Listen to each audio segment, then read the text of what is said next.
রে সাগরে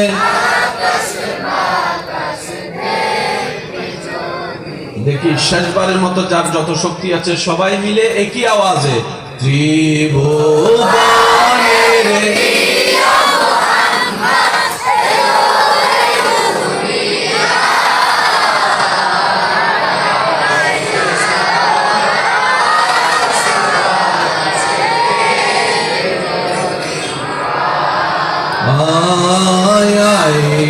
সাগরে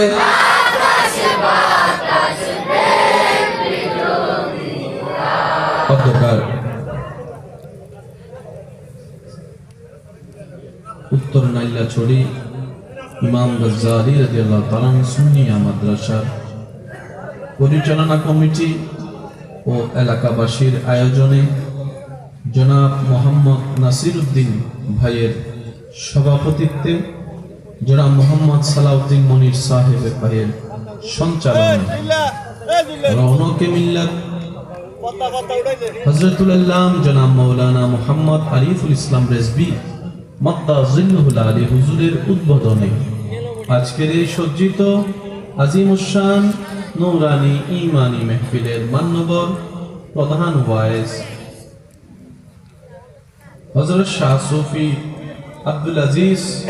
রহমতুল্লাহ আলাইহি জামে মসজিদের সম্মানিত খতিবে মুকাররম বিশিষ্ট মিডিয়া ব্যক্তিত্ব রওনকে আহলে সুন্নাত হযরতুল আল্লাম জনাব মাওলানা মুহাম্মদ সাদ্দাম রাজা চিশতি মাদ্দা জিল্লুহুল আলী সাহেব আজকের মাহফিলের সম্মানিত মান্যবর প্রধান বক্তা বিশিষ্ট ইসলামী আলোচক রওনকে আহলে সুন্নাত হযরতুল আল্লাম জনাব মাওলানা মুহাম্মদ মুঈনুদ্দিন আল কাদেরী মাদ্দা জিল্লুহুল আলী সাহেব সহ আমন্ত্রিত ওদিগার উলামায়ে কেরাম, বিশেষ করে স্কুল কলেজ ভার্সিটি মাদ্রাসার প্রাণপ্রিয় ছাত্র ভাইয়েরা, এলাকার মান্যবর ব্যক্তিবর্গ, মুরাব্বিয়ানে আযম, হাজিরানে মজলিস, আল্লাহর প্রেমিক, নবীর প্রেমিক, ইমানদার ভাইয়েরা, আসসালামু আলাইকুম ওয়া রাহমাতুল্লাহি তাআলা ওয়া বারাকাতুহু।